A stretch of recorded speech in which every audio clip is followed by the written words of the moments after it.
Hi guys, it's Omole Omori. I mean, you're on my page, so you should already know the name. Not that I'm not supposed to introduce myself. Yeah, so I've had my camera for a long time. I'm like, what can I do with it?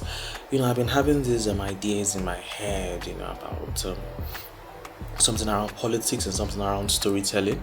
So yeah, that I'm starting to series or shows, whatever, whichever you want to call it, on YouTube. And this one that you're currently watching, is on storytelling. I am going to be taking you through, from the very beginning, to how storytelling has affected our lives, and how we should be using it currently, and especially for brands. Um, what you should be doing with storytelling, and how storytelling is too indispensable. Yes, so as I said, I'll start from the beginning, and for today, I'm starting from ancient oral traditions, the earliest form of storytelling, and that dates back to Mesopotamia, Egypt, and Greece, and you know just to talk about the importance of storytellers, the shamans, and the bards, in passing down myths, legends, and cultural traditions, through spoken word. Yeah, so I'm going to be calling this series Story Story. No, not pronounced like that. Story Story. Anyway, but just as they used to tell us when we were quite small, for the millennials, I don't know about the Gen Zs, and so join me as I talk about oral traditions, and I will start from the cradle of civilization, where ancient Mesopotamian societies, laid the foundation for human culture and storytelling, from the Epic of Gilgamesh, yeah, carved into clay tablets, to the mythological tales of Enki and Inanna, passed down through generations.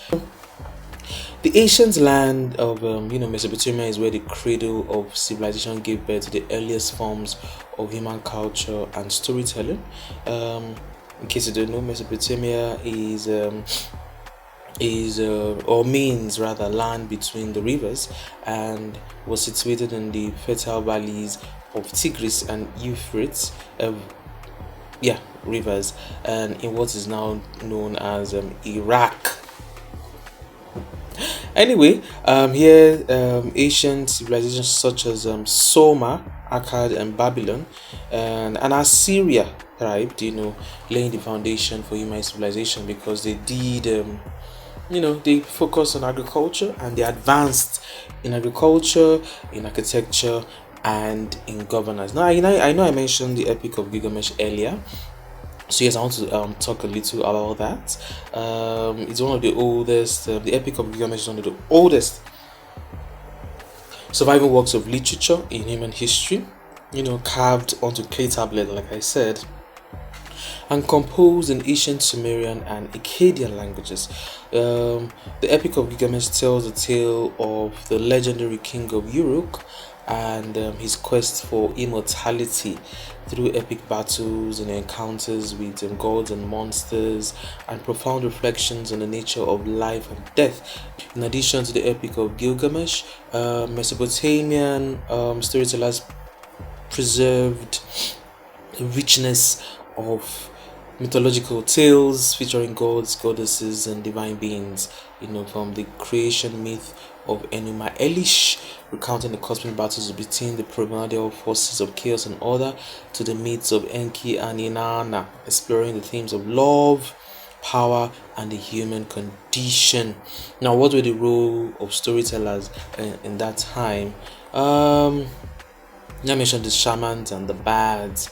Yeah, so they served as custodians of oral tradition, and they passed down myths, legends, and cultural practices, from generation through generation. In between there, you have the storytellers of our time in Africa here. Some of them are called okay. We also have town criers. I've forgotten what it is in Yoruba land. Those ones do performance poetry.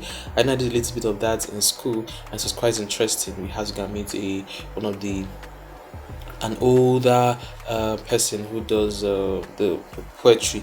As I said, I forgot the name. Yeah, so these people are usually attached to royal courts or to shrines or palaces, and they played a crucial role in preserving the collective memory of their people and instilling a sense of cultural identity and continuity. I mean, if we do not pass out these traditions, what are we going to be holding on to as our culture?